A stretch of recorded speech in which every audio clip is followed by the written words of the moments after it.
We are back on MorningLine. Our guest is Tiffany Patterson. She's Associate Professor of African American Studies at Vanderbilt, talking about Juneteenth today and many of the issues. We can take your phone calls if you have a thought or opinion, 737-7587. We talk about what people are learning and what they're taught and some of the attitudes out there as Juneteenth was approaching. And then yesterday, this weekend, despicable appearance of what appears to have been a group of racists showing up in Franklin, marching down to the street. And they dispersed peacefully when they were asked to leave, but just a bunch of just awful people with signs saying white lives matter and more, like erasing white culture or something like this. So what do you think of when you see, with me, I have a visceral reaction to that. It disgusts me. But beyond that, I see these dozen or so white dudes out there most of the time with their face covered because they're cowards, and they've got these signs and they're out there marching. Where's that coming from? The discomfort with the protest, the discomfort with race. Because what are they afraid of? I'm white. I don't have a problem with it. Well, you know, they want, some think that they're going to be demonized.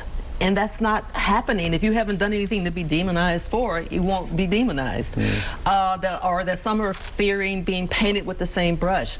The fact is, we need to teach the subject, and we need to train good teachers to know how to handle difficult topics in the classroom and not be embarrassed by it. I have wonderful discussions with students. Yes, it gets tense. Yes, we can disagree. Yes, students can come back at me on an evaluation, you know, she didn't listen to my opinion. You know, in my class, opinions have to be backed up by data. But we must talk about it because it's complicated. It's not all Southern white people ran plantations. The slave system created poverty for many whites. It helped to create the ideology of race, which is a false belief system in terms of humanity. We have to learn how to deal with the difficult topics in a direct and honest way, and you can do that without anyone being stomped on. Nobody is stomped on. I taught a class last year called On Whiteness. Two of the best students I had were two white students. One was a young, pretty blonde girl who fascinated me because she was so engaged with what she was reading. She was very fascinated. She said, why didn't they tell me this history? There's a book called White Rage by Carol Anderson from Emory University. It's a marvelous book. She starts with the Johnson administration. Johnson was a Southerner who took over after Lincoln was assassinated, and quite nasty person. And it goes all the way, I believe, to LBJ. Each chapter is about those administration, and what she lays out beautifully is how immediately when Johnson took over, the effort was made to roll back the 13th, 14th, and 15th Amendment and other laws that would have helped ease the transition from slavery to freedom, and so on and so on.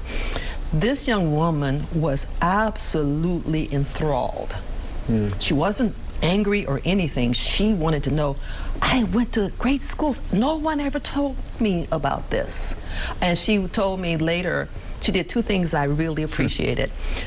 She not only participated all the time in class and wanted to be in the discussion, but she came to me at one point and said, Professor, I don't want to be offensive, but I want to tell you, the next time you teach this course, start with this book.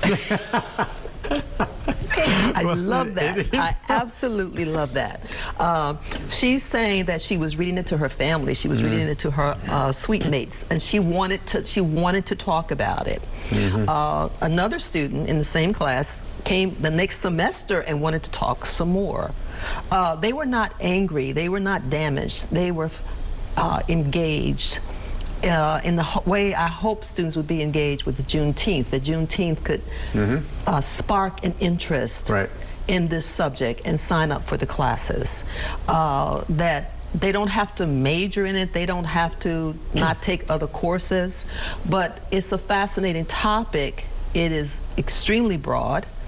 12.5 million slaves that we can count came across the Atlantic Ocean from actually from the 16th century, from 1513, or there's a new book out that starts the date at 471 in terms of starting the slave trade, across the Atlantic Ocean.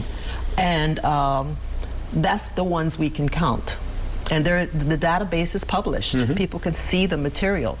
I wrote an article that I'm finishing up now, a similar number crossed the Indian Ocean. And where slaves were sold into the Mediterranean. A former colleague of mine from New York is an Asian historian, Chinese historian. He gave me a document that he had translated from the Chinese of African slaves being on ships in the Chinese harbors also. So African people were globalized with the slave trade.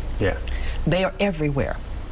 In India, in the South Pacific, in the Mediterranean. You can find statues, you can find paintings, you can find all of that. So there is plenty of evidence, and it's If you can, and we're going to take a call, when you say that it was globalized, what was it that made it such? Why this specific race? Is it all based on skin color? Why was it this race of people in Africa, for some reason then, get brought into servitude? What was it that drove that? Well, first of all, in teaching world history, bonded labor was not unusual. Okay. Sure. Because there were white slaves. Okay, yes. And one of the things we don't do in this country is talk about white slavery. Okay? And the Irish were enslaved. Okay. Women were taken to the Black Sea. The word slave comes from a Slavic language, Slav. Okay. So you had white women being captured and sold into the Muslim world. So it was on a global scale as well, but was it on the scope of African Americans or Africans? Yes. Okay, so you had almost an equal number that we can count in the Indian Ocean. Different time period. It started in the Indian Ocean in the 8th century and goes until about the same time, and I'm blanking on the dates. And then, and it doesn't count the ones that were thrown overboard. Those who fought back and were killed and ended up in the Atlantic Ocean. There's a book on the ship Zong, Z-O-N-G, and the author is James Waldman, who is British, wonderful scholar.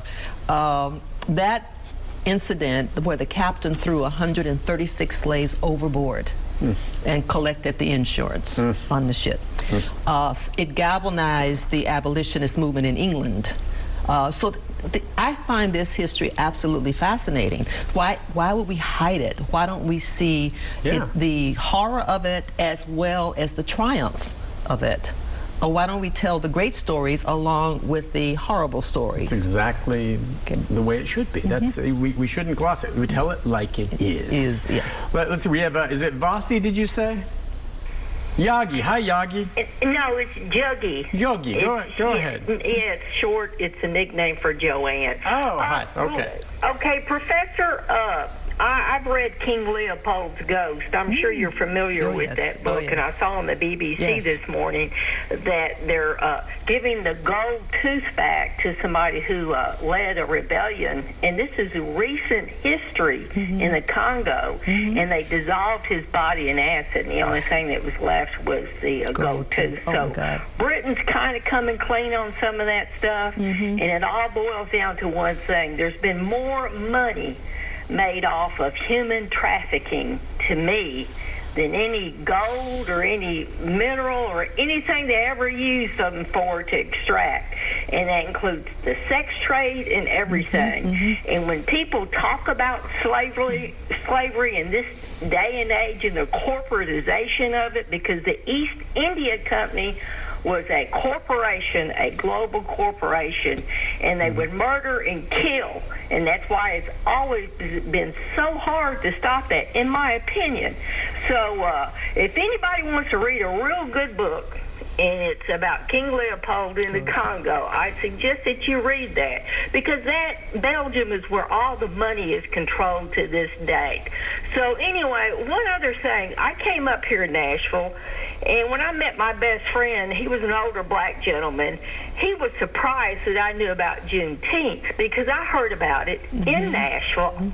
I didn't come up in a segregated neighborhood, but I heard about it. But you wouldn't hear about it down in the projects, but you heard it out in the neighborhoods. And I did some research on it, and I found out that Juneteenth in Nashville has been celebrated for quite some time. People would literally come to Nashville from all over the country and use it as kind of like a family reunion.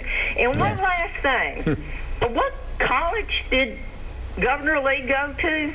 And I'll hang up on that one. Listen, we'll take a break on that note. I'll let you comment on a broad range of it. We're up against a break. Thank you for your call, ma'am. We'll take a break, and we'll be back with more of our conversation with the professor right after this. Stay with us.